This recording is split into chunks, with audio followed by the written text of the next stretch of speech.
Ito si Labor Secretary Bienvenido Laguesma na sa ating linya. Secretary Laguesma, sir, magandang umaga po muli sa inyo. Welcome po sa radyo na TV pa. Ben naman ng mga balita. Ako po si Orly Trinidad. Secretary, good morning. Magandang umaga, Orly. Magandang umaga din po sa inyong mga taga-tangkilik at taga-subaybay. Maraming salamat sa pagtanggap sa amin napakaagang tawag. Marami rin po kasing gusto malaman paano na ho ba ang gagawin, paano ho ba ang dapat na paghahanda ng mga empleyado po ng POGO na mga apektuhan po sa kautosan po kahapon ng Pangulong Bongbong Marcos. Secretary. Orly, una, ang amin pong gagawin ay yung mga i-profile po namin, yung mga maapektuhan na manggagawa. At kaugnay po dyan dahil alam mo naman na hindi lamang naman kahapon nagkaroon ng mainit na ikangay pagbabalita, may kinalaman po sa POGO. Matagal na nung nakaraang taon, medyo mainit yan. At nung nakaraang linggo, yung mga pagdidinig, lalo na sa Senado, kami po sa DOLE nag-anticipate ano bang magiging kahinatnan at yung kahapon nabanggit po ng Pangulo yung total ban po. At bago po dyan, meron na kaming pakikipag-ugnayan din doon po sa mga kumpanyan na ganito po ang kanilang linya. Out of yung pong huling listahan na naibigay sa amin ng PAGCOR, meron po silang binabanggit na meron daw pong mga 79 na internet gaming licenses. No? Out of that number, Orly, meron na pong 28 kumpanya na nagkaloob po ng listahan ng mga Pilipino na nagtatrabaho sa nasabing mga kumpanya sa atin pong DOLE NCR. At ito po yung pinoprofile ng atin pong DOLE NCR. Kasama din po naman yung aming patuloy na paghingi doon sa mga hindi pa nagsasubmit ng listahan para naman po makumpleto yung pagbabalangkas namin at makatugon doon sa direktiba ng Pangulo na sa tulong din ng mga economic managers, mahanapan ng appropriate na trabaho ito pong posibleng maapektuhan ng mga manggagawa. Bukod pa po dun sa mga intervention na ginagawa ng DOLE, may kinalaman sa upskilling, retraining, livelihood program, at saka yung pong aming pagdaraos ng specific na jobs fair para po sa kanila, both for local and overseas employment. Okay, so ibig sabihin na dito po sa inyong mga sinasalalim sa profiling, maaring ang magiging hakbang para po hanapan sila ng bagong trabaho ay not necessarily kaugnay pa rin po o related pa rin sa kanilang kasanayan sa internet. Maaring hindi ho doon ang maaring maibigay na trabaho na alternative ng DOLE. Ganun po ba yun, Secretary? Yes, bahagi yun, Orly, no? Yung mga may kasanayan na kagaya na nakita natin po doon sa ulat na binigay ng DOLE NCR, marami po yung mga encoders, no? So, baka po kailangan dagdagan lamang ang kanilang kasanayan para po doon sa mga available na trabaho.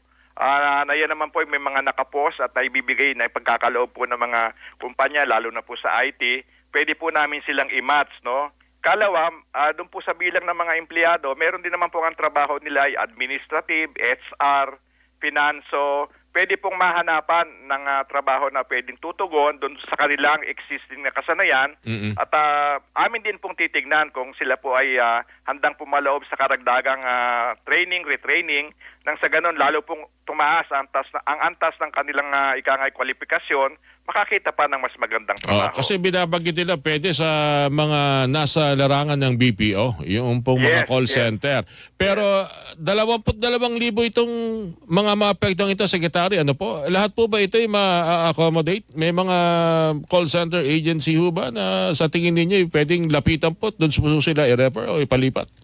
Only batay po doon sa mga pinagkakaloob sa amin na inputs ng mga kumpanya, lalo na po dyan sa nabanggit ninyo, yung IT, business process outsourcing.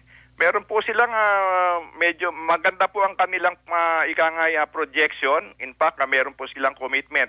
Batay po doon sa aming pinagkaloob na trabaho para sa bayan plan ng atin na binigay po natin nung nakaraang huling linggo ng Hunyo, kung saan nagkaroon po ng National Employment Summit sa ating Pangulo, meron po silang commitment na lilikha pa sila ng humigit kumulang 1 milyong trabaho.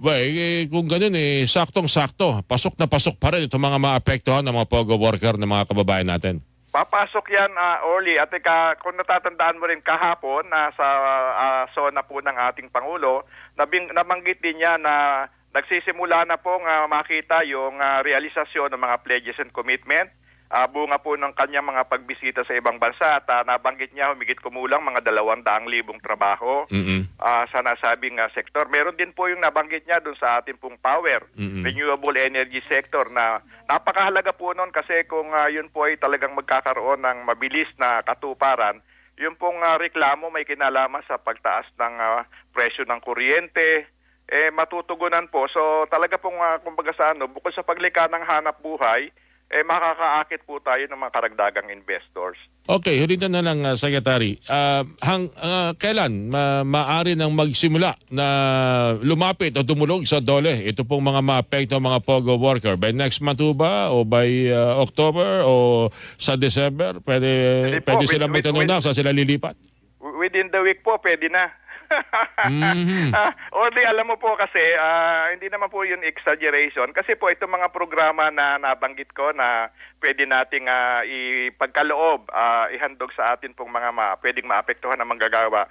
Existing naman po ito at meron pong corresponding na budget. Pero hindi ko naman po sasabihin na unlimited po ang budget kasi we share dun sa mga priorities ng other departments. Pero ginagawa po namin to sa nakalipas na 2 taon, yung pong pagsasagawa. Pero sabi nyo nga, kung ayaw mo magtrabaho at gusto magnegosyo, pwede rin pong tulungan. Pwede rin po, pwede po, Orly, pwede po yun. At yun nga, yung iba, siyempre, tumatanaw din sa, minsan, gusto nila yung nababanggit na quality of work and life, Alright. di ba?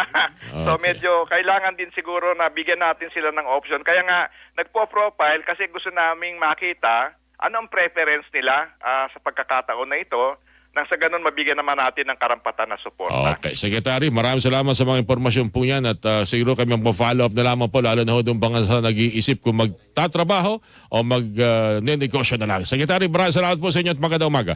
Maraming salamat din, Orly. Magandang umaga po at mabuhay po ang inyong programa. Kayo din po. Ingat po kayo. Si DOLE Secretary Bienvenido Laguasma ang inyo pong napakinggan. Paalam.